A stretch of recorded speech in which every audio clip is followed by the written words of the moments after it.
How to download YouTube on TV.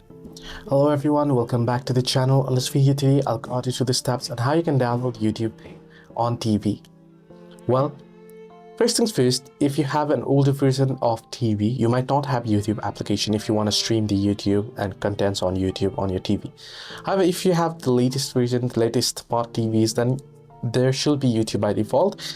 However, if it doesn't have one, then if you do have Play Store on it, you can download it, the YouTube TV application. But most of the cases, it doesn't work that way. If your TV already has YouTube app, you'll be able to view it. If not, unfortunately, you can't install it. But there is a way around. You can still be able to stream YouTube on your TV, whether it is older versions or newer version. Now, whether older or newer, every TV will have an HDMI input on the TV, right?